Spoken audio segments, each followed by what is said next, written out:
ಮೂಲಭೂತ ಹಕ್ಕುಗಳು ಹಾಗೂ ವಿಧಿಗಳು. ಮೂಲಭೂತ ಹಕ್ಕುಗಳಲ್ಲಿ 6 ಹಕ್ಕು ಇದೆ. ಸಮಾನತೆ ಹಕ್ಕು 14ರಿಂದ 18ನೇ ವಿಧಿ. ಸ್ವಾತಂತ್ರ್ಯದ ಹಕ್ಕು 19ರಿಂದ 22ನೇ ವಿಧಿ. ಶೋಷಣೆಯ ವಿರುದ್ಧದ ಹಕ್ಕು 23ರಿಂದ 24ನೇ ವಿಧಿ.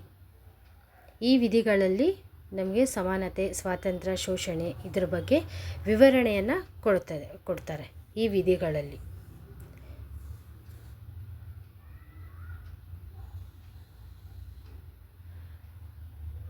ಧಾರ್ಮಿಕ ಸ್ವಾತಂತ್ರ್ಯ ಹಕ್ಕು 25ರಿಂದ 28ನೇ ವಿಧಿಯವರೆಗಿರುತ್ತೆ. ಸಾಂಸ್ಕೃತಿಕ ಹಾಗೂ ವಿದ್ಯಾಭ್ಯಾಸದ ಹಕ್ಕು 29ರಿಂದ 30ನೇ ವಿಧಿಯವರೆಗೆ ವಿವರಣೆಯನ್ನು ಇದೆ. ಸಂವಿಧಾನ ಪರಿಹಾರ ಹಕ್ಕು 32ನೇ ವಿಧಿ. ಈ ವಿಧಿಗಳಲ್ಲಿ ಮೂಲಭೂತ ಹಕ್ಕು ಹಾಗೂ ಅವುಗಳ ಕಾರ್ಯಗಳ ಬಗ್ಗೆ ಇದೆ. ಅವುಗಳನ್ನು ನಾವು ಹೇಗೆ ಬಳಸಬೇಕು